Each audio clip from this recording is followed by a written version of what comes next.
எழுதின நிருபம் 11ஆம் அதிகாரம். எபிரேயருக்கு எழுதின நிருபம் 11ஆம் அதிகாரம், அதனுடைய 14-15வது வசனம். எபிரேயர் 11-14வது வசனம், 15வது வசனம். இப்படி அறிக்கையிடுகிறவர்கள் சுய தேசத்தை நாடி போகிறோம் என்று தெரியப்படுத்துகிறார்கள். சுய தேசத்தை நாடி போகிறோம் என்று தெரியப்படுத்துகிறார்கள்.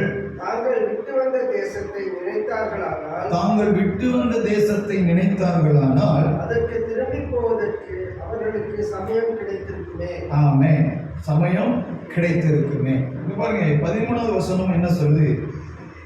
இவர்கள் எல்லாரும் வாக்குத்தத்தம் பண்ணப்பட்டவைகளை அடையாமல் தூரத்திலே அவைகளை கண்டு நம்பி அணைத்து கொண்டு பூமி மேல் தங்களை அந்நியரும் பரதேசிகளும் என்று அறிக்கையிட்டு விசுவாசத்தோடு மரித்தார்கள். ஆமென். நல்லா நாம் அறிந்து கொள்ள வேண்டிய ஒரு காரியம். தேவன் வாக்குத்தத்தம் கொடுத்துட்டார். ஆபிரகாமுக்கு தேவன் வாக்குத்தத்தத்தை கொடுத்தார். ஆனா அந்த வாக்குத்தத்தத்தை அடைவதற்கு அவர்கள் என்ன பண்ணாங்க? பல காலங்கள், பல நாட்கள் என்ன செய்ய வேண்டியிருந்தது? காத்திருக்க வேண்டியது இருந்தது. அப்ப இது என்ன வாழ்க்கைன்னா ஒரு விசுவாச வாழ்க்கை. என்ன வாழ்க்கை? விசுவாச வாழ்க்கை. நீங்க நிறைய நேரங்களில நம்ம விசுவாச வாழ்க்கை வாழ தவறி விடுகிறோம். ஆதி பரிசுத்தவான்கள் விசுவாச வாழ்க்கை வாழணும்னு சொல்லி கற்றுக் கொடுத்தாங்க. ஆனா இன்னைக்கு விசுவாச வாழ்க்கை இருக்கா அப்படின்னா விசுவாச வாழ்க்கையே இல்லை. பரிசுத்தவான் சொன்னாரு, இன்றைக்கு பணம் இருக்கு, விசுவாசம் இல்லை. அன்றைக்கு விசுவாசம் இருந்துச்சு, பணம் இல்லை. நல்ல கவனமா கேளுங்க. அன்னைக்கு விசுவாசம் இருந்தது, ஆனா பணம் இல்லை. இன்னைக்கு பணம் இருக்கு, விசுவாசத்தை காண முடியல. நாம நம்முடைய வாழ்க்கையில நாம் செய்ய வேண்டியது எப்பொழுதுமே எப்படி இருக்கணும்? விசுவாசத்தோடு கூட நாம் இருந்து பழக வேண்டும். தேவன் நமக்கு கற்றுக் கொடுக்கிற காரியம் என்ன? நீங்கள் தரிசித்து வாழாமல் விசுவாசித்து வாழுங்கள். நீங்க தரிசித்து வாழாதீங்க, நீங்க விசுவாசித்து வாழுங்க அப்படின்னு தான் தேவன் நமக்கு கற்றுக் கொடுக்கிறார். அப்போ நாம் ஒவ்வொரு காரியத்தையும் விசுவாசித்து விசுவாசித்து விசுவாசித்து நாம் வாழ வேண்டும். நாம் விசுவாசிக்காவிட்டால் நம்முடைய வாழ்க்கையிலே பலவிதமான தடுமாற்றங்களும் பலவிதமான குழப்பங்களும் காணப்படும். நாம் விசுவாசத்தோடு கூட வாழ பழக வேண்டும். வாழ்வதற்கு நம்மளை ஒப்பு கொடுக்க வேண்டும். இன்னைக்கு நிறைய நேரங்களில விசுவாசத்தோடு காத்திருக்கிறோமா அப்படின்னா இல்லை. சரி, நம்ம அதை குறித்து கொஞ்சம் விளக்கமாக நாம இன்னைக்கு என்ன செய்யலாம் பார்க்கலாம். என்னோடு கூட திருப்பிக் கொள்ளுங்கள். யோவான் எழுதின சுவிசேஷகம் 19வது அதிகாரம். யோவான் எழுதின சுவிசேஷகம் 19ஆம் அதிகாரம். அதுல சில வசனங்களை நாம பார்க்கலாம். யோவான் எழுதின சுவிசேஷகம் அதனுடைய 19ஆம் அதிகாரம், அதனுடைய 7வது வசனத்திலிருந்து வாசிக்க கேட்கலாம். யூதர்கள் அவனுக்கு பிரதியுத்தரமாக, எங்களுக்கு ஒரு நியாய பிரமாணம் உண்டு, இவன் தன்னை தேவனுடைய யோவான் 20 அதனுடைய 8வது வசனத்திலிருந்து வாசிக்கலாம். 8லிருந்து முந்தி கல்லறை இடத்திற்கு வந்த மற்ற சீஷனும் அப்பொழுது உள்ளே பிரவேசித்து கண்டு விசுவாசித்தார். அவர் மரித்தோரிலிருந்து எழுந்திருக்க வேண்டும் என்கிற வேத வாக்கியத்தை அவர்கள் இன்னும் அறியாதிருந்தார்கள். ஆமென். வேதத்துல என்ன சொல்லப்பட்டிருக்கு? இயேசு கிறிஸ்து மரித்து உயிரோடு கூட எழுந்திருப்பார் என்று வேத வாக்கியம் சொல்லப்பட்டு இருக்கிறது. ஆனா இயேசு இன்னைக்கு உயிரோடு கூட எழுந்துட்டாரு. இவர்கள் வேத வாக்கியத்தை என்ன செஞ்சாங்கன்னா மறந்தார்கள். என்னைக்குமே நம்ம விசுவாச வாழ்க்கையில இருக்கக்கூடியவர்கள் வேத வாக்கியங்களை நம்ம மறந்து போய்விடவே கூடாது. வேத வாக்கியங்களை மறப்போமானால், நல்ல கவனமா கேளுங்க, வேத வாக்கியங்களை மறக்கிறது அல்லது தீர்க்க தரிசனங்களை மறக்கிறது, நாம தேவன் நம்மோடு கூட பேசின காரியங்களை மறக்கும் பொழுது விசுவாச வாழ்க்கையிலே நிற்க முடியாது. நாம அந்த நேரத்துல தடுமாற்றம் உண்டாகும். ஒரு விதமான பயங்களும் கலக்கங்களும் நம்மளை மூடிவிடும். இங்க என்ன சொல்லப்படுகிறது? நல்ல கவனமா கேளுங்க. அது 9வது வசனம். அவர் மரித்தோரில் வாக்கியத்தை அவர்கள் இன்னும் என்ன செய்யாதிருந்தார்கள், அறியாதிருந்தார்கள். இன்னும் அவங்களுக்கு என்ன செய்யல, இவர் எழுந்திருப்பாருன்னு சொல்லி அறியல. சங்கீதங்கள் புத்தகம் 16வது சங்கீதத்தில் சொல்லப்பட்டிருக்கு, அவர் மரித்து உயிரோடு கூட எழுந்திருப்பார் என்று தீர்க்கதரிசனம் சொல்லப்பட்டிருக்கு. இயேசு கிறிஸ்து அவர் மரிப்பதற்கு முன்பாகவே நான் உயிரோடு கூட எழுந்திருப்பேன், மரித்து உயிரோடு கூட எழுந்திருப்பேன் என்ற வார்த்தையை சொல்லிக் கொண்டே வருகிறார். அப்போ சீஷர்கள் என்ன பண்ணாங்கன்னா, இவைகள் எல்லாவற்றையும் என்ன செய்தார்கள், மறந்து விட்டார்கள், அறியாதிருந்தார்கள். அப்படி அறியாது இருக்கும் பொழுது இங்க என்ன உண்டாகிறது, நல்ல கவனமா கேளுங்க. அதனுடைய 13வது வசனத்தை வாசிக்கலாம். அறியாது இருக்கும் பொழுது அங்க என்ன ஒரு சூழ்நிலை உருவாகிறது, வாசிக்க கேட்கலாம். அதனுடைய 20:13 இருந்து வாசிப்போம். அவர்கள் அவனை நோக்கி ஏன் அழுகிறாய் பாருங்க, ஸ்திரியே ஏன் அழுகிறாய் என்றார்கள். அதற்கு அவள் என் ஆண்டவரை எடுத்துக்கொண்டு போய்விட்டார்கள், என் ஆண்டவரை எடுத்துக்கொண்டு போய்விட்டார்கள், அவரை வைத்த இடம் எனக்கு தெரியவில்லை என்றால் வேலை சொல்லி பின்னாக திரும்பி இயேசு நிற்கிறதை கண்டார். ஆனாலும் அவரை இயேசு என்று அறியாதிருந்தார். அப்ப நல்லா கவனமா கேளுங்க. வேத வாக்கியத்தை, தேவனுடைய வார்த்தைகளை அறியலன்னு சொன்னா நாம இங்க எப்படி இருக்கிறாங்க பாருங்க, அழுதுகிட்டே இருக்கிறாங்க. ஆமென். வேத வாக்கியம் இப்படி சொல்லியிருக்கிற வேத வாக்கியத்தின்படி இயேசு 3ஆம் நாள் உயிரோடு கூட எழுந்திருப்பார். அப்போ இந்த வேத வாக்கியத்தையும் மறந்துட்டாங்க. வேத வாக்கியத்தின் மேல ஒரு உறுதிப்பாடு இல்லாததுனாலதான் இங்க என்ன உண்டாகிறதுனா, ஒரு விதமான கலக்கம் உண்டாகிறது, ஒரு விதமான அழுகை உண்டாகிறது. எடுத்துக்கொண்டு போயிட்டாங்க. அவங்க உயிரோடு எழுந்துட்டாங்கிற காரியம் இல்ல, எடுத்துட்டு போயிட்டாங்க. அப்போ ஒரு அழுகையான ஒரு சூழ்நிலை, ஒரு கலக்கம் நிறைந்த ஒரு சூழ்நிலை, ஒரு பயம் நிறைந்த ஒரு சூழ்நிலைகளுக்கு இயேசு கிறிஸ்துவினுடைய சீஷர்கள் தள்ளப்பட்டார்கள். அன்பான கிறிஸ்துவுக்குள் பிரியமானவர்களே, அப்ப விசுவாச வாழ்க்கையில நிற்கக்கூடிய தேவனுடைய பிள்ளைகளாகிய நாம் ஒவ்வொருவரும் எப்படி என்ன செய்ய வேண்டும், தேவனுடைய வாக்குத்தத்தங்களை நாம் முழுமையாக விசுவாசித்து நாம் நிற்க பழக வேண்டும். ஆமென் சொல்லலாமே. அதை மறக்காமல் வைத்திருக்க வேண்டும். அப்படி நாம் மறக்கும் பட்சத்தில் நம்முடைய இருதயத்திலே கலக்கங்களும், நம்முடைய இருதயத்துக்குள்ள தடுமாற்றங்களும், நம்முடைய இருதயத்துக்குள்ள குழப்பங்களும், நம்முடைய இருதயத்துக்குள்ள பற்பல விதமான கேள்விகளும் என்ன செய்ய ஆரம்பித்திடும், எழும்ப ஆரம்பித்து விடும். இங்க அந்த மகதலேனா மரியாளுக்குள்ள இப்படிப்பட்ட எண்ணங்கள் உருவானது. இவர்கள் வேத வார்த்தைகளை, தீர்க்க தரிசன வார்த்தைகளை இவர்கள் சரியாய் அறிந்து அந்த வார்த்தையின் மேல விசுவாசம் வைத்திருப்பார்களே, ஆனால் இவர்களுக்குள்ளே கலக்கம் வந்திருக்காது, தடுமாற்றம் வந்திருக்காது, குழப்பம் வந்திருக்காது. அப்ப விசுவாச வாழ்க்கையில நிற்கக்கூடிய ஒவ்வொரு தேவனுடைய பிள்ளைகளும் தேவனுடைய வார்த்தைகளை, வாக்குத்தத்தங்களை சரியாய் அறிந்து அந்த வார்த்தைகளை மறவாமல் நம்முடைய மனதில் வைத்துக் கொள்ளும் பொழுதுதான் கலக்கங்களுக்கும் சோதனை பயங்களுக்கும் நம்ம விலகி வாழ முடியும். ஒரு ஆமென் சொல்லலாமே. இப்ப பாருங்க, அவர் கலக்கத்தோடு இருக்கும் பொழுது, ஒரு விதமான பயத்தோடு இருக்கும் பொழுது இயேசு கிறிஸ்து வந்து அவர்கிட்ட பேசினா கூட இவர் தான் இயேசுன்னு என்ன செய்ய முடியல, அறிய முடியல. ஆமென். வார்த்தையை விசுவாசிக்கலன்னா இயேசுவே முன்னால வந்து நின்னா கூட நம்ம இயேசுவை அறிய முடியாது. பல நேரங்கள் இப்படிதான் இருக்கிறாங்க. ஒருத்தர் சொன்னார் என்கிட்ட, இயேசு கிறிஸ்து நைட்டு வந்து பேசட்டுங்க, நான் நாளைக்கு காலையில சர்ச்சைக்கு வந்துடுவேன். இயேசு கிறிஸ்து முன்னால வந்து நின்னா கூட அவங்களால அறிந்து கொள்ள முடியாது. நல்ல கவன மக்கள், இயேசு என்ன சொன்னார், என்னுடைய சீஷர்கள் இல்லையா, இல்ல மோசையினுடைய ஊழியக்காரர்கள். அப்போ அவர்கள் வந்து நிக்கிறாங்க, அந்த சத்தம் அவங்களுக்கு கேட்கல. இயேசுதான் என்ன செய்யணுமா, டைரக்டா வரணுமா. அப்ப நான் இப்படி ஒருத்தர் என்கிட்ட சொன்னாரு. அப்ப நான் நினைச்சேன், இயேசு வந்து பேச போறது இல்லை, நீங்க சர்ச்சைக்கு வர போறதும் இல்லை. அப்ப நல்லா கவனமாக்கள், அப்படியே இயேசு முன்னால வந்து நின்னாலும் இயேசுவை அவர்களால் விசுவாசிக்க முடியாது. அப்ப எப்ப விசுவாசிக்க முடியும், தேவனுடைய வார்த்தையின் மேல விசுவாசம் இருக்கும் பொழுதுதான் நாம் அந்த காரியத்துல உறுதியாக நின்று செயல்பட முடியும். நீங்க லூக்காவுல கடைசி அதிகாரத்துல பாருங்க, 24ஆம் அதிகாரத்துல அங்க எம்மாவூர் சீசரோடு கூட இயேசு கிறிஸ்து சம்பாசிச்சுக்கிட்டே வருவார்.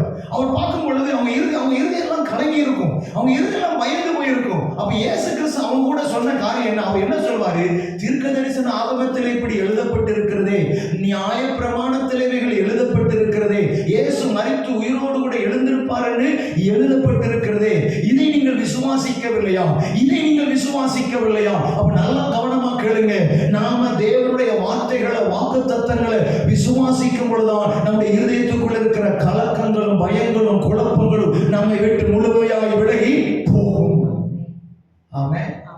இல்லைன்னா நம்ம இருதயம் எப்படி இருக்கும்னா கலங்கிக்கிட்டே இருக்கும், தடுமாறிக்கிட்டே இருக்கும். அப்ப இன்னைக்கு நம்முடைய வாழ்க்கையில எதை விசுவாசிக்க வேண்டும்? தேவனுடைய வாக்குத்தத்தங்களை விசுவாசிக்க வேண்டும். சரி, இப்ப ஆபிரகாம் இங்க என்ன செய்கிறார்? தேவன் சொல்லுகிறார், நீ நடந்து திரிப்பா, நீ நடக்கிற இடத்தையெல்லாம் நான் உனக்கு என்ன செய்வேன்? தருவேன், உன் சந்ததிக்கு கொடுப்பேன்னு சொல்றார். இப்ப அவன் நடந்து திரிகிறான். ஒரு பெரிய சீமான், ஒரு பெரிய ஒரு ஐஸ்வர்யவான் நடந்து நடந்து நடந்து நடந்து திரிகிறான். நல்லா கவனமா கேளுங்க. ஆனால் தேவனுடைய பின் சந்ததிக்கு அதெல்லாம் தேவன் வாக்குத்தத்தமாக கொடுத்தார். ஆனாலும் அவருடைய வாக்குத்தத்தம் நிறைவேறுவதற்காக அவர்கள் என்ன செஞ்சாங்களா?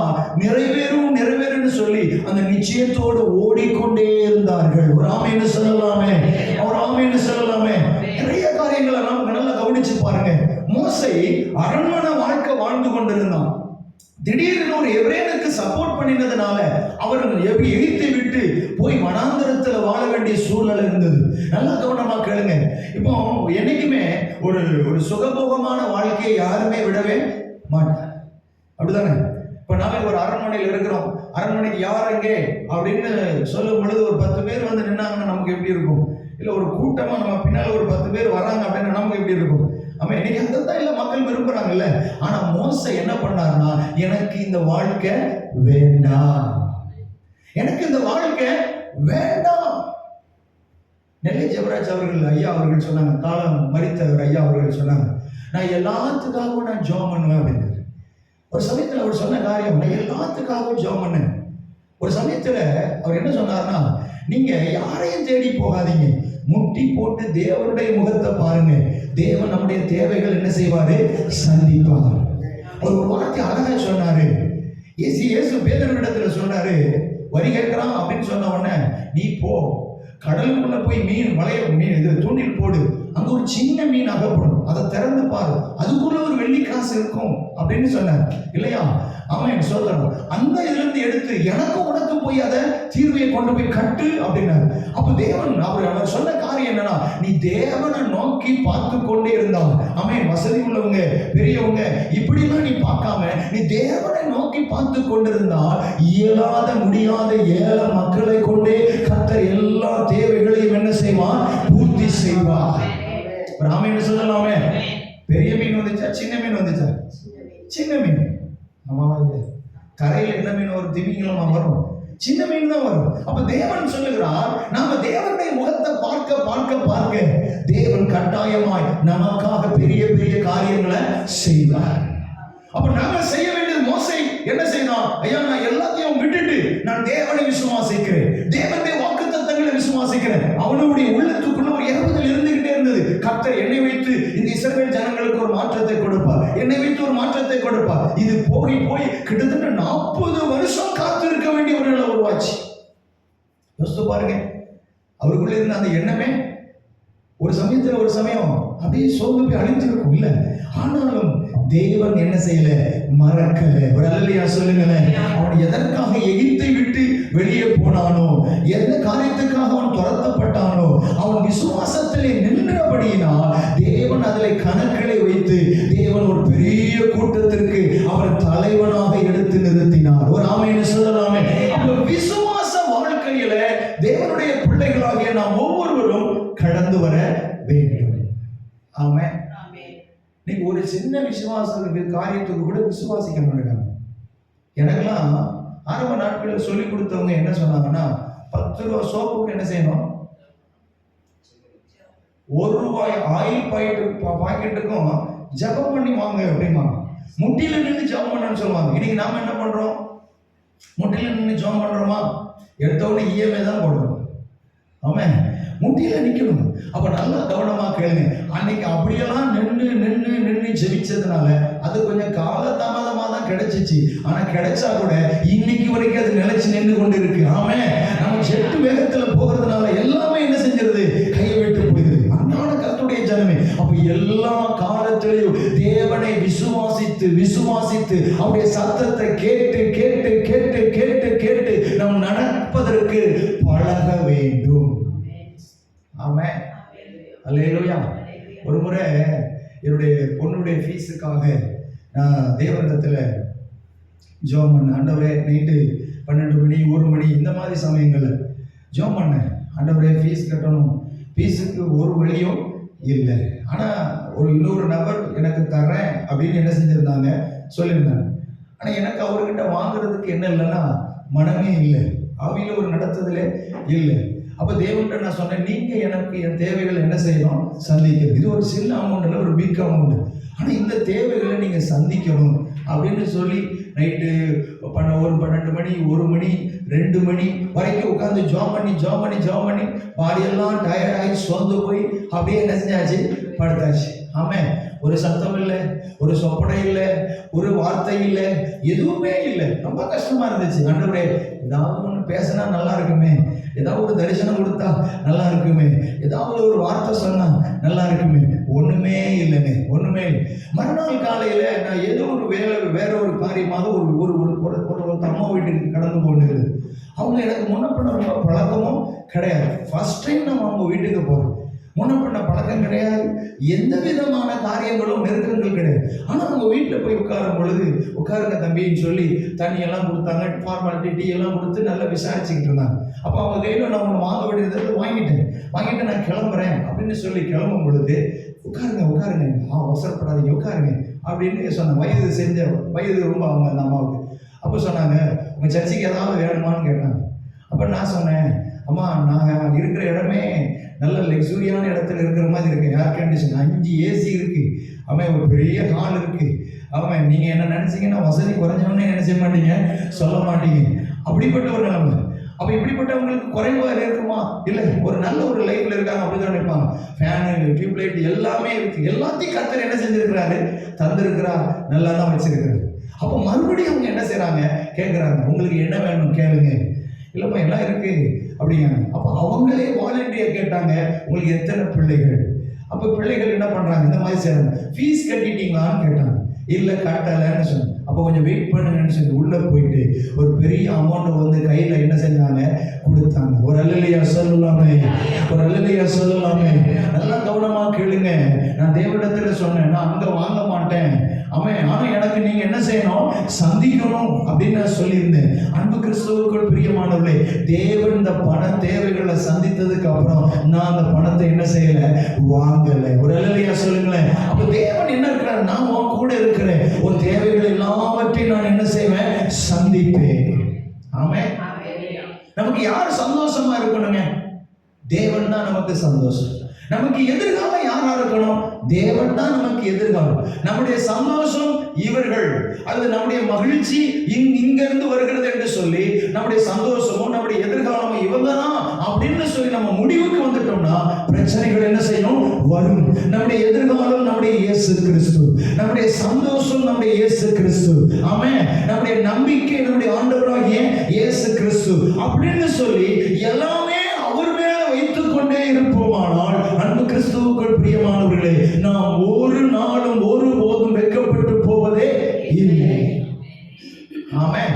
ஒருபோதும் நம்ம வெட்கப்பட்டு போவதில்லை. அப்ப தேவன் காண்பித்துக் கொண்டே இருந்தார். ஒவ்வொரு சமயமும் நாங்க ஒரு தடுமாற்றத்துக்குள்ள வரும்பொழுது, குழப்பத்துக்குள்ள வரும்போது, ஆண்டவரே நான் ஒண்ணு இல்லையேன்னு சொல்லி நினைக்கும் பொழுதெல்லாம் கர்த்தர் எல்லா நேரங்களிலும் சூழ்நிலைகளிலும் கூட இருந்து அற்புதங்களை செய்து கொண்டே வருவார். ஒரு ஆமென்னு சொல்லுங்களேன். அப்ப தேவன் என்ன எதிர்பார்க்கிறான்னு சொன்னா, வனாந்தரமான விசுவாச வாழ்க்கையில நீ மற்றவங்களை சார்ந்தராத, எப்பவும் நீ யாரை சார்ந்து இருக்கணும், யார் மேல விசுவாசமா இருக்கணும், என் மேல நீ விசுவாசமா இருக்கணும்னு சொல்லி எனக்கு கற்றுக் கொடுத்தார். அன்பு கிறிஸ்துவுக்குள் பிரியமானவர்களே, அப்ப விசுவாச வாழ்க்கை என்பது எல்லா சூழ்நிலைகளிலேயும் தேவனை விசுவாசித்து தேவனை சார்ந்து இருப்பது.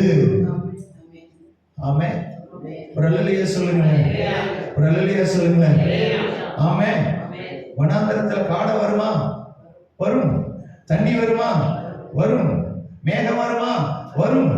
இரவுல லைட் வருமா, வரும். 6 லட்சம் பேருக்கு லைட் போடணும், கொஞ்சம் யோசித்து பாருங்க. ஆமென். 6 லட்சம் பேர் இருக்கிறாங்க. இல்ல ஒரு பெரிய நம்ம தமிழ்நாட்டிலேயே 8 கோடி பேர் இல்ல, ஒரு சின்ன கிராமம், ஒரு பெரிய சின்ன கிராமம் சொல்ல முடியாது, ஒரு மாவட்டமே என்ன செய்யலாம் சொல்லலாம். அப்படிப்பட்ட ஒரு இடத்துக்கு லைட் போடணும்னா எப்படி எவ்வளவு வேணும். ஆனா அக்கடி சம மேல வந்து என்ன செஞ்சிச்சு, நின்றுகிட்டே இருந்தது.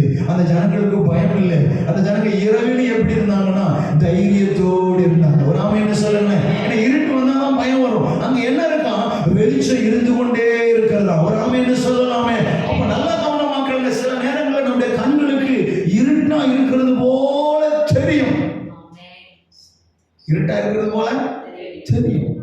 தெரிகிற நேரத்தில் நாம் என்ன செய்யணும், அவரையே சார்ந்திருக்க வேண்டும். ஆமென்.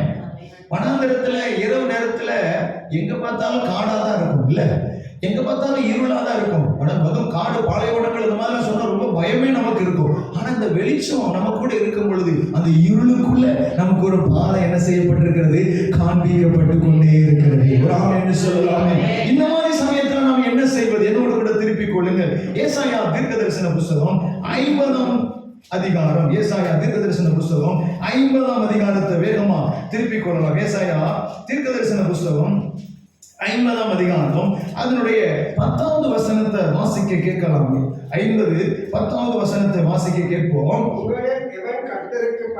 உங்களில் எவன் கர்த்தருக்கு பயந்து அவருடைய தாசனின் சொல்லை கேட்டு தனக்கு வெளிச்சம் இல்லாததினால் இருட்டிலே நடக்கிறானோ அவன் கர்த்தருடைய நாமத்தை நம்பி தன் தேவனை சார்ந்து கொள்ள கடவன். அப்ப நல்லா நாம் அறிந்து கொள்ள வேண்டியது என்ன, அருமையான கர்த்தருடைய ஜனமே, என்ன சொல்லப்படுகிறது, தனக்கு வெளிச்சம் இல்லாததினாலே. ஆமென். சில நேரம் எங்க போற பாதை என்னன்னு நமக்கு தெரியாது, நம்ம எங்க நிக்கிறோம் அப்படிங்கிறது தெரியாது, எந்த திசையை நோக்கி போகிறோம் அப்படின்னு நமக்கு தெரியாது. வெளிச்சம் இல்லாததுனால என்ன சொல்லப்படுது, தனக்கு வெளிச்சம் இல்லாததுனால இருட்டில் நடக்கிறானோ அவன் கர்த்தருடைய நாமத்தை நம்பி தன் தேவனை சார்ந்து கொள்ள கடவன். சில நேரம் வெளிச்சம் நமக்கு இருக்காது, நம்ம எந்த திசையை நோக்கி போகிறோம். வனாந்தரத்துல போயிட்டீங்கன்னா திசையே தெரியாது. நீங்க கொடைக்கானல போனீங்கன்னா மதிகட்டான் சோலை அப்படின்னு ஒரு சோலை இருக்கு, ஃபாரஸ்ட். அந்த அதுக்குள்ள நம்ம போயிட்டோம்னா ஒவ்வொரு பாதையிலும் போனா நம்ம வந்த பாதை மாதிரியே தெரியும், நம்ம போன பாதை மாதிரியே தெரியும். ஒரு பாதையில போனா நம்ம வெளியில என்ன செய்ய முடியாது, வந்தே சேர முடியாது. எல்லாம் ஒரே மாதிரி இருக்கும். ஒரே மாதிரில இருந்தா நம்ம எந்த பாதையில வந்தோம், நம்ம எப்படி நம்ம வெளியில திரும்புவது. ஃபாரஸ்ட் ஆபீசர்ஸே உள்ள போனோம் அப்படின்னா ஏதாவது ஒரு அடையாளத்தை போட்டுக்கிட்டே போவாங்க. அப்ப திரும்பி அந்த பாதையில அவங்க என்ன செய்யணும், ரிட்டர்ன் வரணும். அப்ப பாருங்க, மதிகட்டான் சோலை அப்படின்னு சொல்லுவாங்க. அப்போ வனாந்தரமா அப்படித்தான், நம்ம எந்த பாதையில போறதுன்னு நமக்கு தெரியாது. ஆனா அந்த மாதிரி ஒரு சூழ்நிலையில நம்ம என்ன பண்ணணுமா, அவருடைய நாமத்தை நம்பி அவரையே சார்ந்து கொள்ளணும். ஆமென். அல்லேலூயா சொல்லுங்க. இதாங்க விசுவாச வாழ்க்கை, இதான் விசுவாச வாழ்க்கை. அப்ப நல்லா கவனமா கேளுங்க. இந்த விசுவாச வாழ்க்கையில நாம நிற்க நிற்க நிற்க நிற்க நிற்க தேவனை சார்ந்து நிற்க நிற்க நம்முடைய வாழ்க்கையில பயம் என்பதே வராது. ஆமென். நம்ம தேவனை பார்க்க கத்துக்கொண்டோம் அல்லது தேவனுடைய வல்லமையை பார்த்து கத்துக்கொண்டோம் அப்படின்னு சொன்னா நாம எதை கண்டு பயப்படவே மாட்டோம். ஆமென். கொஞ்ச நாளைக்கு முன்னால தேவன் எனக்கு ஒரு சொப்பனம் தரிசனம் காமிச்சார். அந்த தரிசனத்துல ஒரு இடத்துல போய் சுவிசேஷம் சொன்ன மாதிரி இருக்கு. அது ஒரு சின்ன கூட்டம். ஆனா ஒரு அந்த மக்கள் எல்லாம் எப்படிப்பட்ட மக்கள்னா கொஞ்சம் ஹை கிளாஸ்ல இருக்கக்கூடிய மக்கள். அவங்க கிட்ட போய் சுவிசேஷம் சொன்ன மாதிரி இருக்கு. ஆனா யாருமே என்ன செய்யல, ஏற்றுக்கொள்ளல. ஆனா ஒரு சமயத்துல அவங்க என்ன பண்றாங்க, ஏற்றுக்கொண்டு எல்லா நிலைக்கும் வராங்க. ஏற்றுக்கொண்டு எல்லா நிலையிலும் வந்துட்டு இருந்தா திடீர்னு பார்த்தா அங்கிருந்து ஒருத்தர் என்ன செய்யறாங்க, இறங்கி ஒரு மந்திரவாதியோட டைப் பண்ணிட்டு அவங்க வந்து என்ன பண்றாங்கன்னா எதிர்ப்பு தெரிவிக்கிறாங்க. ஆமே. அப்போ மந்திரத்தை அனுப்புறாங்க. நான் ஒரு விதமான பயத்துல நிற்கும் பொழுது என்ன நடக்க போதோ தெரியலையே அப்படிங்கிற நிலைமை இருக்கிறது. மந்திரத்தை ஏவுறாங்க, மந்திரம் பலிக்கல. ஆமென். அப்ப நான் புரிஞ்சுக்கிட்டேன், இனி நம்ம கூட கர்த்தர் இருக்கிறாருங்கிறத அறிஞ்சுக்கிட்டேன். இனிமே இவங்களால ஒண்ணுமே செய்ய முடியாது. ஒரு அல்லேலூயா சொல்லுங்க. ஆமென். எப்போ ஒரு ஆளுக்கு பயப்படுறாங்கன்னு நமக்கு தெரிஞ்சிச்சு நம்ம எப்படி இருப்போம். ஆமென். ஒரு எக்ஸ்ட்ரா ஒரு ஸ்ட்ரென்த் நமக்கு வரும். ஆமென். மந்திரம் பண்றாங்க, அது வந்து நமக்குள்ள பலிக்கல. ஒரு இதை வச்சு வெட்டுறாங்க, ஆனா வெட்டு மேல படுது. ஆனா நமக்கு எந்த விதமான பாதிப்புகள் என்ன செய்யல வரல. ஆமென். அப்ப நல்லா கவனமாக்கங்க. இப்படி தேவ வல்லமையை நம்ம பார்க்க நம்முடைய தனிப்பட்ட வாழ்க்கையில தேவ வல்லமையை பார்க்க தேவனுடைய பிரசன்னத்தை பார்க்க தேவனுடைய சத்தத்தை கேட்க நாம் எப்படி இருப்போம்னு சொன்னா, எல்லா சூழ்நிலைகளிலும் தேவனை சார்ந்து இருக்கிறபடினால் எதை கண்டும் பயந்து கலங்கி தூக்கப்பட்டு இருக்கவே மாட்டோம். ஆமென். இப்படிப்பட்ட விசுவாச வாழ்க்கைக்குள்ள நாம் வரும் பொழுது நாம யாரையும் டிபெண்ட் பண்ணி இருக்க வேண்டாம். தேவனை மாத்திரம் டிபெண்ட் பண்ணி இருந்தா மட்டும் போதும். ஆமென். இந்த வாழ்க்கைக்குள்ள நாம் என்ன செய்யணும்? வரணும். வாசிக்கலாம்.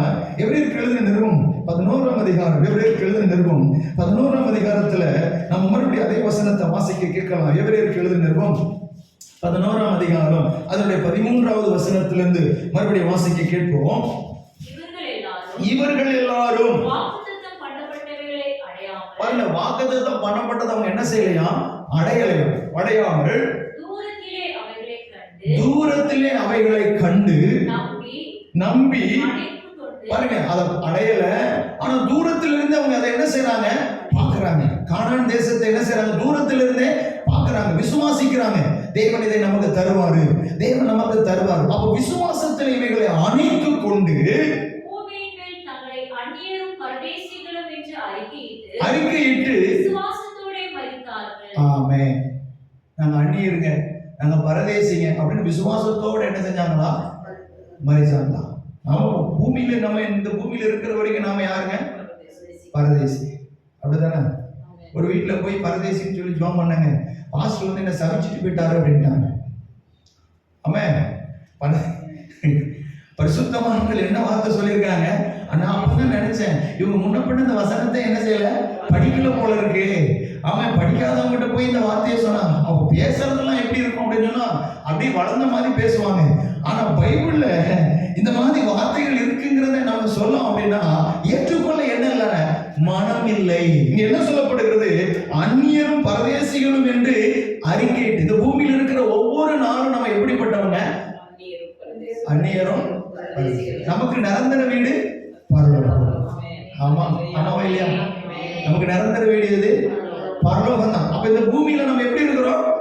பரதேசி. ஆமென். அல்லேலூயா. சொல்றாங்க, பாஸ்டர் வந்து எங்களை சபிச்சிட்டு போயிட்டாரு. பாஸ்டர் முன்னாள் மாதிரி இல்லை. ஆமென். இப்ப எப்படி இருக்கணும்? இப்படித்தானே இருக்கணும், இப்படித்தானே வாழணும், இப்படித்தானே விசுவாசிக்கணும். இதான வேதம் நமக்கு சொல்லி கொடுக்கு. அப்ப இங்கே இல்லை.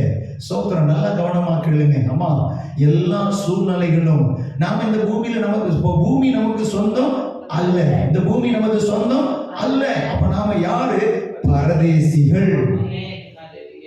நம்ம ஊர்ல நம்ம இந்த உலக வழக்கத்தின்படி பரதேசிகள்னா அது ஒரு மாதிரி என்ன செய்ய போறாங்க, பாக்குறாங்க. அப்ப இந்த பரதேசிங்கிற வார்த்தை அவங்களுக்கு தெரியலன்னு சொன்னா வேதத்தினுடைய ஆழம் அவங்களுக்கு தெரியல. நீ விசுவாச வாழ்க்கையில இன்னும் என்ன செய்யல, வரல. அப்ப வரலன்னா சொல்லி கொடுக்கறதையாவது என்ன செய்யணும்? கேட்கணும். கேட்கறதுக்கு என்ன இல்லை, மனம் இல்லை. ஆமென். சொன்னாலும் கேட்கறது இல்லை, படிச்சும் என்ன செய்யறது இல்லை, தெரிஞ்சுக்கிறது இல்லை. நல்லா கவனமா கேளுங்க. அப்ப நான் செய்ய வேண்டிய காரியம் என்ன? நான் விசுவாசிக்கிற வாழ்க்கைக்குள்ள வந்தாதான். ஆமாங்க, இந்த வாழ்க்கை, இந்த பூமி எனக்கு சொந்தம் அல்ல. எனக்கு சொந்தமானது ஒன்றே ஒன்று. எது? பரலோகம் என்கிற நிரந்தரமான வீடு. அங்கதான் நமக்கு என்ன செய்யப்பட்டிருக்கிறது? வைக்கப்பட்டிருக்கிறது. ஒரு ஆமென் சொல்லலாமே. சரி, அப்போ இப்ப அடுத்து 14வது வசனம். இப்படி அறிக்கை இடுகிறவர்கள் சுய தேசத்தை என்ன செய்யறாங்களா? நாடி போகிறாங்க. அப்ப நம்ம வாயில எப்படிப்பட்ட அறிக்கை இருக்கணும்? நான் பரதேசின்னு அறிக்கை செய்யணுமா? நம்ம வாயிலிருந்து என்ன செய்யணுமா? அறிக்கை செய்யணும். இந்த பூமி என் சொந்தம் அல்ல, இந்த பூமி என் சொந்தம் அல்ல, இந்த பூமி என் சொந்தம் அல்ல. அப்ப இந்த பூமியில நான் யாரு? பரதேசி, நான் அந்நியர்னு சொல்லி அறிக்கை செய்யணும். அப்படி அறிக்கை செய்ய நான் நம்முடைய எண்ணங்களும் நோக்கங்களும் எதை நோக்கி இருக்கும் அப்படின்னு சொன்னா நம்முடைய நோக்கங்களும் எண்ணங்களும் பரலோகத்தை நோக்கி இருக்கும். அதுதான் நம்முடைய சுயதேசம். அப்படிதானே? அதான் நம்முடைய சொந்த தேசம், நம்முடைய சொந்த தேசம். தான் நமக்காக தேவன் நம்ம வீடெல்லாம் என்ன செஞ்சுட்டு இருக்காரு? கட்டி கொண்டு இருக்கிறார். அப்ப நல்லா கவனமா கேளுங்க. இப்படி அறிக்கை இடுகிறவர்கள் சுய தேசத்தை நாடி போகிறோம் என்று தெரியப்படுத்துகிறார்கள். அப்ப அறிக்கை செய்யணுமா செய்யக்கூடாதா? செய்யணுமா செய்யக்கூடாதா? அப்ப அறிக்கை ஜெபம் பண்ணவும் விருப்பப்பட மாட்டாங்க. அறிக்கை பண்ண சொன்னா அப்ப என்ன நினைப்பாங்க? ஆமென். அல்லேலூயா. பாருங்க, இன்னைக்குள்ள விசுவாசிகள் எல்லாம் இப்படிதான் இருக்கிறாங்க. சொன்னாலும் கேட்கறது இல்லை, கேட்கக்கூடிய மனநிலைமை இல்லை. அடுத்து கீழே பாருங்க, தாங்கள் விட்டு வந்த தேசத்தை நினைத்தார்களே ஆனால் அதற்கு திரும்பி போவதற்கு அவர்களுக்கு சமயம் கிடைத்திருக்குமே. அவர்கள் சமயம் கிடைத்திருக்குமே. அப்ப நல்லா நாம் அறிந்து கொள்ள வேண்டியது, திரும்பி ஆபிரகாம் போயிருக்கலாம்ல, ஊர் தேசத்துக்கு போயிருக்கலாம்ல. ஆமென். ஆனா அவரு திரும்பி போகல. எப்படியாவது தேவன் சொன்ன வாக்குத்தத்தத்தை என்ன செய்வாரு? நிறைவேற்றுவார். நான் அவர் வைத்த இடத்துல தான் நான் இருப்பேன்னு சொல்லி அவங்க விசுவாசத்திலே நின்று கொண்டிருந்தபடினால்தான் தேவன் நான் அவர்களுடைய தேவன் என்று சொல்வதற்கு தேவன் என்ன செய்யவில்லை? வெட்கப்படவில்லை. ஆமென். எவ்வளவு பெரிய விஷயம் பாருங்க. சொந்தக்காரங்களே கொஞ்சம் பணம் இல்லை, திறமை இல்லைன்னு சொன்னா அவங்க யாரும் எங்களுக்கு தெரியாதுன்னு சொல்றாங்க. சொந்த குடும்பத்துக்குள்ள பணம் இல்லை அப்படின்னா அம்மா அப்பாவே இவங்க யாருன்னு, இந்த பையன் யாருன்னு எனக்கு தெரியாதுன்னு சொல்றாங்க. ஃபார் எக்ஸாம்பிள், ஈசாய தாவீதை என்ன செஞ்சுட்டான்? சொந்த அப்பாவே மகனை மறந்தாச்சு. இன்னைக்கு அப்படிதான் இருக்கு. நல்ல கவன மக்களுக்கு அப்படிதான் இருக்கு. ஆனா வானத்தையும் பூமியும் படைத்த தேவன் என்ன சொல்றாருன்னா, என்னுடைய நாமத்தை நம்பி என்ன சார்ந்து என் மேல விசுவாசத்தோடு இருக்கிற ஜனங்கள் எப்படி இருக்கிறாங்களா, அவர் தேவன் என்ன சொல்றாரு? அவங்க விசுவாசித்து நிற்கிறபடியா நான் ஆபிரகாமுடைய தேவன், நான் ஈசாக்குடைய தேவன், நான் யாக்கோபுடைய தேவன் என்று சொல்வதற்கு தேவன் வெட்கப்படுவது இல்லை. பணம் இல்லை, வீடு இல்லை, சொந்த காரியங்கள் இல்லைன்னா சொந்தமே மதிக்க மாட்டேங்குது, நட்புகள் மதிக்க மாட்டேங்குது, யாருமே நம்மளை எட்டி பார்க்கறது இல்லை. ஆனா தேவன் என்ன செய்யறாரா? வெட்கப்பட மாட்டாரா? இல்ல நான் ஆபிரகாமுடைய தேவன். எப்படி சொல்லணும்? இல்ல தேவன் சொல்ல பாருங்க, கீழே வாசிக்கலாம், நல்ல கவனமா நாம் அறிந்து கொள்ளணும். 16வது வசனம் வாசிக்கலாம். இப்படி அறிக்கையிடுகிறார்கள், சுயதேசத்தை நாடி போகிறோம் என்று தெரியப்படுத்துகிறார்கள். தாங்கள் விட்டு வந்த தேசத்தை நினைத்தார்களானால் அதற்கு திரும்பி போவதற்கு அவர்களுக்கு சமயம் கிடைத்திருக்குமே. அதையல்ல, அதிலும் மேன்மையான பரம தேசத்தையே விரும்பினார்கள். ஆகையால் தேவன் அவர்களுடைய தேவன் எனப்பட வெட்கப்படுகிறதில்லை. அவர்களுக்கு ஒரு நகரத்தை ஆயத்தம் பண்ணுகிறார். ஆமென். ஒரு அல்லேலூயா சொல்லுங்களேன். நான் இன்னாருடைய தேவன் என்று சொல்வதற்கு தேவன் என்ன செய்யப்பட மாட்டேங்கிறார்? கூச்சப்பட மாட்டேங்கிறார். தேவன் வெட்கப்பட மாட்டேங்கிறாருங்க. அப்ப யாருக்கு யார் மேல வெட்கப்படாம சொல்வார்னா, யார் ஒருவர் விசுவாசத்தோடு நிற்கிறாங்களோ, யார் ஒருவர் பரம தேசத்தை நோக்கி வர்றாங்களோ, யார் ஒருவர் விசுவாச வாழ்க்கையில நிற்கிறாங்களோ அவங்கள பார்த்து தான் தேவன் சொல்வார், நான் இன்னாருடைய தெய்வம். ஆமென். நீங்க நம்மளை பார்த்து தேவன் அப்படி சொல்லுவாரா? ஆமென். சொல்லுவாரா? அல்லேலூயா. நான் ஜெய்சிங்கின் தேவன், ஆமென், நான் டாஸுடைய தேவன், நான் இந்த நபருடைய தேவன் என்று தேவன் என்ன செய்யணும்? கூச்சப்படாமல், வெட்கப்படாமல் தேவன் சொல்ல வேண்டும்.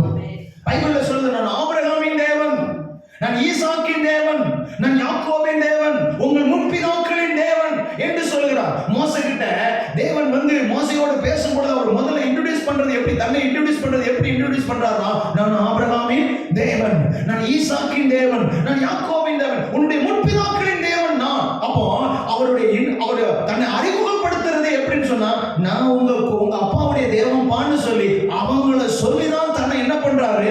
அறிமுகப்படுத்திக் கொள்கிறார். எவ்வளவு பெரிய ஒரு மேன்மல்ல, எவ்வளவு பெரிய ஒரு சந்தோஷம் இல்ல. ஆபிரகாம் உண்மையிலே சந்தோஷப்படுவார். அப்பா, எனக்கு எவ்வளவு பெரிய பாக்கியத்தை தேவன் கொடுத்திருக்கிறார். ஒரு காலத்துல பரதேசிகளா இருந்தாங்க, ஒரு காலத்துல அந்நியரா இருந்தாங்க. பரதேசிகளை யாராவது எட்டி பார்ப்பாங்களா? அந்நியர்களை யாராவது நினைச்சு பார்ப்பாங்க? சர்ச்சைக்கு வந்தவங்களே என்ன பண்றாங்க? பாஸ்டர் என்ன பரதேசின்னு ஜோம் பண்ணிட்டு போயிட்டாருன்னு சொல்லி கோபப்படுறாங்க. ஆமா, ஆனா தேவன் பாருங்க என்ன சொல்லுகிறான், நான் ஆபிரகாமுடைய தேவன், நான் தேவனுக்காக பரதேசியாய் நின்று கொண்டிருக்கிறேன், நான் தேவனுக்காக அந்நியர்களாக நின்று கொண்டிருக்கிறேன் சொல்லி தைரியமாக விசுவாச வாழ்க்கையில் நின்று அறிக்கை செய்தார்கள். ஆகவே தேவன் கூச்சப்படாமல், வெட்கப்படாமல், தயக்கம் இல்லாமல் தைரியமாய் சொல்லுகிறார், நான் ஆபிரகாமுடைய தேவன். ஆமென். எவ்வளவு பெரிய மேன்மையை, எவ்வளவு பெரிய ஒரு கிரெடிட்டை தேவன் என்ன செய்கிறார்? தருகிறார். அன்பு கிறிஸ்துவுக்குள் பிரியமானவர்களே, அப்ப தேவன் இந்த காரியத்தை நமக்கு செய்யணும்னா நம்ம விசுவாச வாழ்க்கையில வாழ பழகணும். விசுவாச வாழ்க்கையில நிற்கணும். விசுவாசித்து எல்லா காரியங்களையும் செய்யணும். அப்படி செய்வோமானால் தேவன் என்ன செய்வார்? கூச்சப்படாமல், வெட்கப்படாமல் நம்முடைய தலையை அவர் கனப்படுத்துவார். ஆமென். எவ்வளவு பெரிய பாக்கியம் பாருங்க, எவ்வளவு பெரிய பாக்கியம். நீங்க எல்லாம் இருக்கிறதுனால நம்ம தேவனா என்ன செஞ்சிருக்கோம்? மறந்துடுறோம். அன்பானவர்களே, நல்ல கவனமா கேளுங்க. எது இருந்தாலும் இல்லாட்டாலும் எல்லா சமயத்திலையும் தேவன் கிட்ட கேட்டு கேட்டு கேட்டு கேட்டு கேட்டு கேட்டு என்ன செய்யணுமா? செய்யணும். ஆமென். இதுல தாவீது ரொம்ப பெரிய கில்லாடிங்க. ஒரு யுத்தத்துக்கு போனா கேட்கிறாரு, என்ன செஞ்சாலும் என்ன செய்யறாரு? கேட்டு கேட்டு செய்யறாரு. நீங்களும் நானும் செய்ய வேண்டும். விசுவாச வாழ்க்கையில் இருக்கிறவங்க எல்லாத்தையும் எப்படி செய்வாங்கன்னா கேட்டு கேட்டு கேட்டு செய்வார்கள். அப்ப நீங்களும் நானும் அந்நியர்களும் பரதேசிகளுமா இருக்கிற நாம ஒவ்வொருவரும் கேட்டு கேட்டு கேட்டு என்ன செய்யணும்? செய்யணும். சில நேரம் நமக்கு பாதைகள், நமக்கு வெளிச்சங்கள் இல்லாத போது நம்ம யாரை சார்ந்திருக்கணும்? தேவனையே சார்ந்திருக்கணும். அப்படி சார்ந்திருந்து நான் பரதேசிங்க, நான் அந்நியர்கள் என்று சொல்லி சொல்லி நம்முடைய சுய தேசத்தை, நமக்கு சொந்தமாய் வைக்கிற தேசத்தை நம்ம நாடி போக போக போக போக கர்த்தர் நம்முடைய தலையை பலமான முறையில் கனப்படுத்துவார். நாம என்ன சொல்லலாமே? இன்னைக்கு நாம செய்ய வேண்டிய காரியம், ஆண்டவரே இந்த விசுவாச வாழ்க்கையை எங்களுக்கு தாரும். நாங்கள் இந்த விசுவாச வாழ்க்கையை ஒரு நாளும் நாங்கள் இழந்து போய்விட கூடாது. ஆமென். ஒருவேளை பணம் கையில இருந்தா கூட அந்த பணத்தை செலவு பண்றதுக்கு கூட கர்த்தர்ட்ட என்ன செய்யணும்? கேட்கணும். ஒரு முறை ஒரு ஊழியக்காரர் ஜெபம் பண்ணாங்க. அவர் கையில பணமே இல்லை. ஆண்டவரே என்னுடைய தேவைகளை சந்திங்க அப்படின்னு சொல்லி ஜெபம் பண்ணியிருக்காரு. ஜெபம் பண்ணும் பொழுது தேவன் ஒரு மணி ஆர்டர், அன்னைக்குள்ள மணி ஆர்டர் தானே இருந்துச்சு இல்ல? மணி ஆர்டர் இன்னைக்கு தான் நம்ம ஜிபே எல்லா பேயும் வந்துச்சு. ஆமென். அப்போ அன்னைக்கு மணி ஆர்டர் மூலமா பணம் வந்துச்சு. அவர் ஒரே சந்தோஷம். ஆண்டவர் என் ஜெபத்தை கேட்டாரு, எனக்கு பணத்தை கொடுத்துட்டாருன்னு சொல்லி ஒரே மகிழ்ச்சியோட கூட போய் அவர் கூட உடனே தேவனுடைய சமூகத்தில் போய் முட்டி போட்டு ஜெபம் பண்ணார். ஆண்டவரே என் ஜெபத்தை கேட்டீங்கப்பா, இந்த பணத்தை நீங்க கொடுத்ததற்காக நன்றி நன்றின்னு சொல்லிட்டே இருந்தார். சொல்லிட்டு இருக்கும் பொழுதே கர்த்தர் சத்தம் கேட்டுச்சான், இந்த பாரு இந்த மாதிரி ஒரு மனுஷன் வருவான், அவங்ககிட்ட இந்த பணத்தை என்ன செஞ்சிரு? கொடுத்துரு அப்படின்னாங்க. நமக்கு எப்படி இருக்கும் பாருங்க. நமக்கே இல்லை, நானே ஒரு காரியத்தை முறையிட்டேன், இப்போ கையில பணம் இருக்கு. தேவன் சொல்லுகிறார், இந்த பணம் உனக்குரியது அல்ல, இப்போ உன் கையில நான் கொடுத்துட்டேன், இந்த பணத்தை நீ யார் கையில கொடுக்கணும்? அந்த நபரிடத்துல கொடு. இவருக்கு கொஞ்சம் கஷ்டம், ஆனாலும் தேவனுடைய வார்த்தையை மீற முடியல இல்ல. அவர் கொண்டு போய் என்ன செஞ்சிட்டாரு? கொடுத்துட்டாரு. சந்தோஷமா எல்லா பணத்தையும் என்ன செஞ்சிட்டாரு? கொடுத்துட்டு ஒண்ணுமே இல்லாண்டவரு அப்படின்னாங்க. நல்லா போன மகன். அடுத்து கொஞ்ச நேரத்துல இன்னொருவர் வந்தாரா, வந்து என்ன செஞ்சாரா? அவர் கையில பணம் கொடுத்து, உங்க பேர் தான் இந்த பேரு, என்கிட்ட சொன்னார், தேவன் சொன்னார் உங்க கையில இவ்வளவு பணம் கொடுக்க சொன்னாரு அப்படின்னு சொல்லி கொடுத்தாங்க. வந்த மணியாடுல இருந்த பணத்தை கட்டு டபுள் அதுல என்ன செஞ்சுச்சா? இருந்துச்சான். ஒரு அல்லேலூயா சொல்லலாமே, ஒரு அல்லேலூயா சொல்லலாமே. அப்ப நல்லா கவனமா கேளுங்க. எந்த பணம் வந்தாலும் நம்ம தேவனிடத்துல கேட்கணும், ஆண்டவரே இதை நான் என்ன பண்ணணும்? ஆமென். நான் பயன்படுத்துவதற்கு எனக்கு பணம் கொடுக்குறீங்களா, அல்லது என் மூலமா இன்னொருத்தருக்கு கொடுக்கிறதுக்கு நீங்க விரும்புறீங்களா அப்படின்னு நம்ம கேட்டுட்டு அதை சரியா செய்வோமானால், அன்பான கிறிஸ்துவுக்குள் பிரியமானவர்களே, ஒரு சமயமும் ஒரு காலமும் நம்ம வெட்கப்பட்டு போவதே இல்லை. ஆமென். இருக்குதுன்னு சொல்லி தடப்படாம எல்லாத்தையும் பண்ணிட்டா தேவன் என்ன பண்ணிடுவாரு? நீ கேட்டியான்னு கேட்பாரு. அப்ப நல்லா கவனமா, திறமையா இருந்தாலும் சரி, பணமா இருந்தாலும் சரி, எதுவா இருந்தாலும் சரி, தேவன் ஆண்டவரே நான் என்ன பண்ணணும், என்ன விசுவாச வாழ்க்கையில் இருக்கிறவங்க பாதி பரிசுத்தவான்கள் எல்லாரும் இதை செஞ்சாங்க. செஞ்சதுனால இன்னைக்கு வரைக்கும் அவர்கள் அழிக்கப்படாமல் நிற்பதற்கு காரணம் என்னன்னா, அவர்கள் கேட்டு கேட்டு செஞ்சதுனால அவருடைய தலையை தேவன் கனப்படுத்தி வைத்திருக்கிறார். ஆமென் சொல்லுங்க. இன்னைக்கு வரைக்கும் தேவன் சொல்கிறார், நான் இன்னாருடைய தேவன், இந்த பாஸ்டருடைய தேவன், இந்த விசுவாசியுடைய தேவன் என்று சொல்லி வெட்கப்படாமல் தேவன் சொல்கிறார். கூச்சப்படலையா? அன்பானவர்களே, நமக்கு தேவன் இப்படி என்ன செய்யணும்? சொல்லணும். ஆமென். அப்ப இப்படிப்பட்ட ஒரு விசுவாச வாழ்க்கை வாழ்வோமானால் நாம் ஒரு நாளும் வெட்கப்படுவது இல்லை. கர்த்தர் நம்முடைய முகங்களை பிரகாசிக்க பண்ணுவார், பிரகாசிக்க பண்ணுவார். அப்ப இந்த விசுவாச வாழ்க்கையில நாம் ஒவ்வொருவரும் கடந்து வர வேண்டும். இந்த விசுவாசம் நம்ம கிட்ட இருக்கா?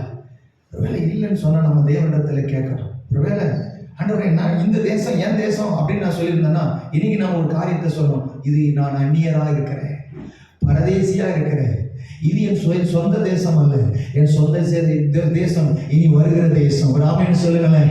இந்த தேசத்துக்கு நான் என்ன செய்வேன்? போவேன். எனக்காக தேவன் ஒரு வீட்டை ஆயத்தம் பண்ண போயிருக்கிறீர், மறுபடியும் வருவீரப்பா. அந்த தேசத்திற்காக, அந்த இடத்திற்கு நான் வரணும்னு சொல்லி நம்ம ஒப்பு கொடுத்து ஜெபம் பண்ணுவோமானா, அன்பு கிறிஸ்துவுக்குள் பிரியமானவர்களே, தேவன் நம்முடைய விசுவாசத்தை கனப்படுத்துவார். எதை சொல்லுங்கள, நீ விசுவாசித்தால் தேவ மகிமையை காண்பார், அவர் மகிமையை நமக்கு காண்பிப்பார். இன்னைக்கு காண்பிக்கும்படி வந்திருக்கிறார். ஒருவேளை இந்த விசுவாச வாழ்க்கை நம்மளுடைய வாழ்க்கையில் குறைஞ்சிருக்குமானால், சிலருக்கு இல்லாமல் இருக்குமானால், சிலர் அதை இருந்தும் அதை தொலைத்திருப்பார்களே, ஆனால் இன்னைக்கு ஒரு தீர்மானம் எடுக்கணும். ஆண்டவரே, இந்த விசுவாச வாழ்க்கைக்குள்ள நான் மறுபடி வருகிறேன் என்று சொல்லி ஒப்பு கொடுப்போமானால் தேவன் நம்முடைய தலையை கனப்படுத்துவார். நம்ம எல்லாம் கண்களை மூடி ஜெபம் பண்ணலாமா? கர்த்தர் நல்லவர், அவர் கிருபை என்றும் உள்ளது.